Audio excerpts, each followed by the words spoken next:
You have a little island of wilderness surrounded by an ocean of humanity. My name is Michael Bashane and I am the program head of the DNPW I4 Liwonde Conservation Program, the government authority in charge of protected areas in Malawi. The challenges we face are the illegal exploitation of our wildlife resources and our natural resources for commercial gain. It's as simple as that. There has to be a place in our world for wildlife. It's not some fantasy tale. A natural area like Liwonde produces oxygen, it purifies water, and it contributes to major ecological processes. Human beings need this. The national park is for the people, and every citizen of Malawi owns the national park. Liwonde National Park is situated in some of the most populated districts in Malawi. Malawi is one of the most densely populated countries in Africa. It's facing constant pressure for the exploitation of its resources. If unchecked, it would be a simple free-for-all beyond the point of recovery.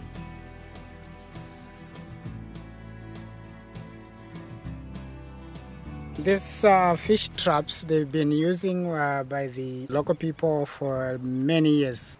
It focuses its attention on a certain size of fish. They are made of bamboos. Also, the catchment is fairly small. Its impact on the system is very limited.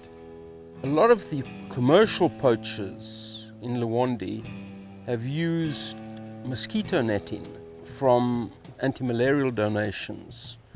And they make huge 100-meter nets. The mosquito netting kills everything.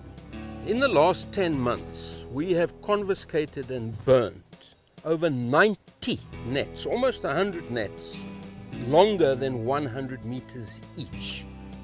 Whatever we think is dangerous to the animal, then we pick it up, do as much as we can to help the animals to be in a happy life. A poacher who takes out a boatload of fish, probably earning himself about $200. That's 6 months minimum wage.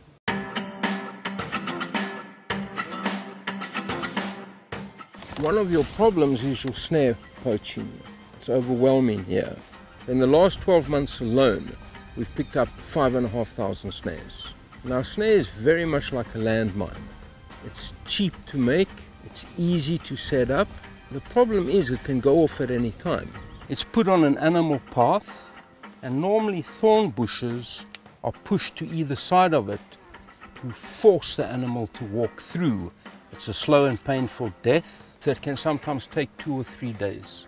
Its distress calls will bring in other animals such as hyena, jackal, lion, leopard. They're not the targets, but they are collateral damage. Poacher will not set a single snare, so he might have 40, 60, 120 snares. When coming to service them, he might have 16 animals killed in them. 16 animals have died a horrible, lingering death. He can only take out 1 or 2. It really is a scourge.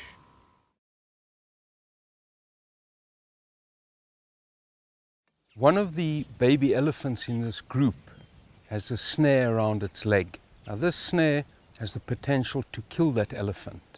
At the moment, it's slowing it down, and in fact slowing the whole movement of the herd down. They all have family ties. You see the baby elephant surrounded and supported by an aunt, a sister, and a mother. An injured child creates a similar sense of trauma and stress as in our society. We are going to have to intervene, drug the animal, remove the snare and give treatment, or this animal will die. So it's this type of injury and the stress that it causes, that is what we're trying to stop here.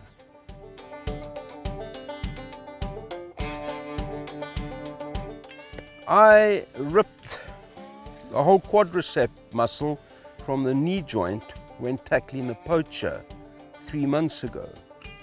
Due to corruption, that poacher was let off in court.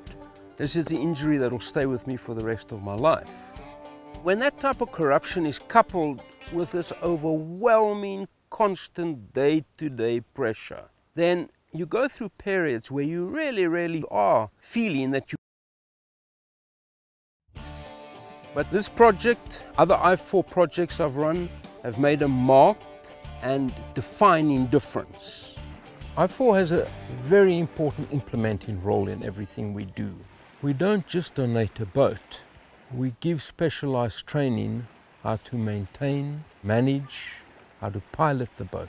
And this results in the equipment that we donate becoming especially valuable.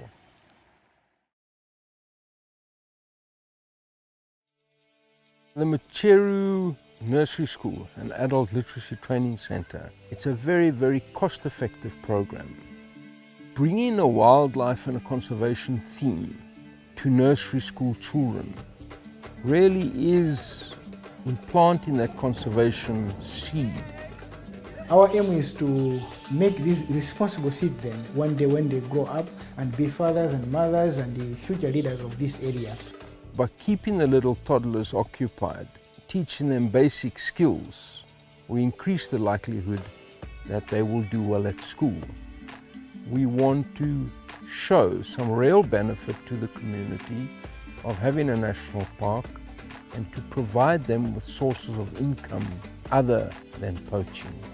They bring the message to the community, and the national park is being taken care of in the next generations to come. The simple, inescapable reality is that the conservation of the environment and the protection of wildlife has to be seen as a social responsibility. If I4 comes into a protected area that has low levels of enforcement capacity and we transform that, then we've changed the single most vital dynamic of that protected area. What makes me hopeful is there are many good and determined people out there that are not going to give up. We really love the wildlife. When I see a ranger working through the night or a generous donor willing to give something from him or herself to this cause, then I become hopeful. Yes, I'm in the fight. Yes, I'm getting the crap kicked out of me, but the other guy is also suffering. And with all this punishment going around, somebody's going to have to give up, but it's not going to be me.